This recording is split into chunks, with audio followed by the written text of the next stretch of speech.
اے میرے اللہ تیری شان بھی عجیب ہے، ابھی تو کسی سے تو تھپڑ کھلایا اور ابھی تھوڑی دیر بعد تو گرم گرم کتنا اچھا دودھ بھی پلا رہا ہے، تیری شان بڑی عجیب و غریب ہے۔ وہ کہتے جاتے تھے اور دودھ پیتے جاتے تھے۔ تھوڑی دیر کے بعد ایک خبر آتی ہے کہ وہ شخص جس نے تھپڑ مارا تھا اپنے گھر کی سیڑھیوں پر چڑھ رہا تھا، پاؤں پھسلا اور زمین پر گرا، موت ہو گئی۔ بیوی چیخ و پکار کرنے لگی، لوگوں کو کہنے لگی کہ اس درویش نے میرے شوہر کے حق میں بد دعا کر دیا جس کی وجہ سے یہ حالات ہو گئے، پھسل گئے، گر گئے، موت ہو گئی۔ لوگ آئے حضرت شاہ بہلول دانا علیہ الرحمہ کے پاس، آ کر کے کہنے لگے اے اللہ والا تو اتنی جلدی کیوں بد دعا کر دی، کیوں ایسا کر دیا، دیکھو یہ حالات اس کی بن گئی ہے۔ اللہ اکبر، بڑی اچھی بات کہی ہے میرے بھائیو بزرگوں، عبرت کے لیے بڑی اچھی بات ہے۔ آج ہم لوگ سوچتے نہیں ہیں،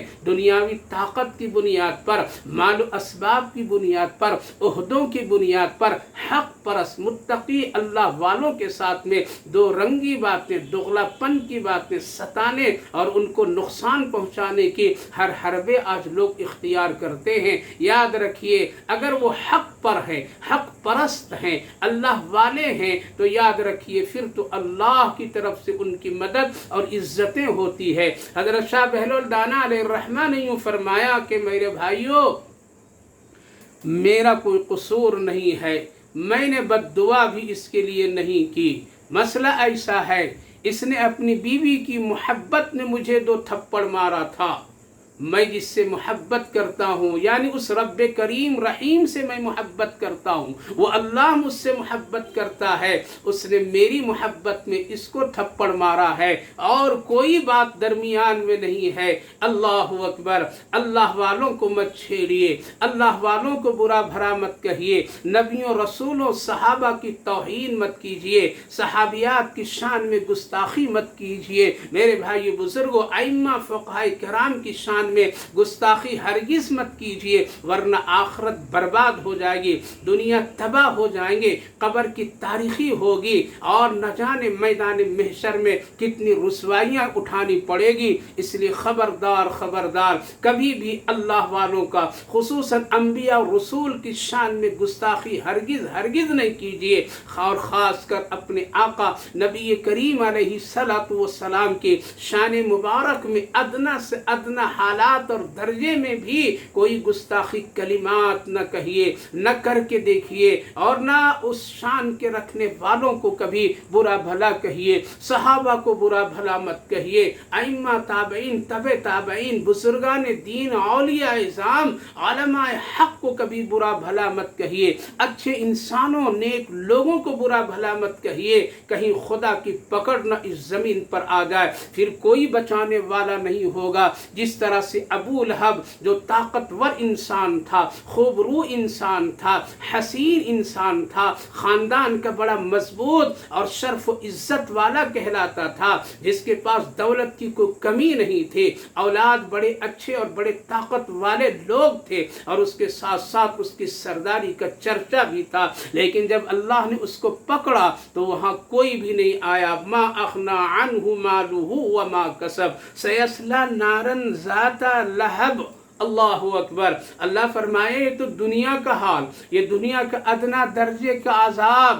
لیکن یہ ابو لہب کا انجام آخرت کے اعتبار سے کیا؟ سیصلی نارا ذات لہب، یعنی ایک شعلہ زن بھڑکتی ہوئی آگ میں جہنم میں یہ اس کو ڈال دیا جائے گا۔ لہب، لہب کہتے ہیں ایسی آگ جو بہت ہی تیز ہو، ایسی آگ جس میں جلانے کی بڑی طاقت اور صلاحیت ہو، جس کے قریب لوگ جان نہیں سکتے ہو۔ اللہ اکبر، قرآن کا انداز بھی دیکھیے، قرآن کا وزن بھی دیکھیے، آیت مبارکہ کی ترتیب بھی دیکھیے۔ اللہ فرمائے تبت یدا ابی لہب، اللہ نے آخرت کی عذاب کو بھی لایا، سیصلی نارا ذات لہب، یعنی دونوں کو اللہ رب العالمین نے ملایا کہ اگر اس کا چہرہ خوبصورت ہے، آگ کی طرح چمکتی دھمکتی ہے، اور آگ کی طرح روشن اس کا چہرہ ہے، اور دنیا والے اس کے چہرے کو دیکھ کر کے متاثر ہوتے ہیں، لیکن یہ پیشانی، یہ چہرہ اللہ کی نافرمانی کرنے والا،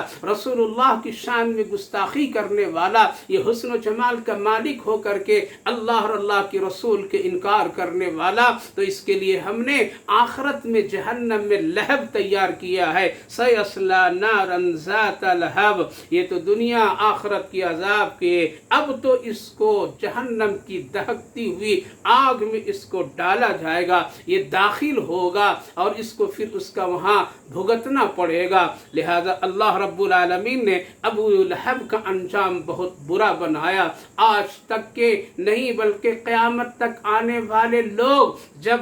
جہاں جہاں جس نے بھی قرآن پڑھے گا اور اس صورت پاک کی تلاوت کرے گا، اس کی گستاخی آنکھوں کے سامنے چھلک آگی اور اللہ کی پکڑ اور عذاب سامنے آ جائے گا۔ تو اسی لیے کہا جاتا ہے ان چھوٹی صورتوں کو بار بار نماز میں دہرائیے اور اپنے دل میں ایک بات پیدا کیجئے، نصیحت حاصل کیجئے، عبرت حاصل کیجئے کہ اللہ کی نافرمانی، رسول اللہ کی نافرمانی، نبی کی شان میں گستاخی، مال اور دولت پر غرور و گھمنڈ، اس کا انجام بہت برا ہے، بہت برا ہے۔ اور اس کی ایک مثال اس صورت پاک میں مکہ کے اس سردار جس کو ابو لہب کہتے ہیں، اس کا انجام موجود ہے۔ اس لیے اس صورت پاک سے بہت ہی عبرت لینی چاہیے۔ اللہ نے کیا خوبصورت فرمایا، تبت یدا ابی لہب وتب ما اغنی عنہ مالہ وما کسب۔ میرے بھائیو بزرگو، کبھی مال پر غرور نہ کرو، کبھی اولاد کی تعلیم اور اس کی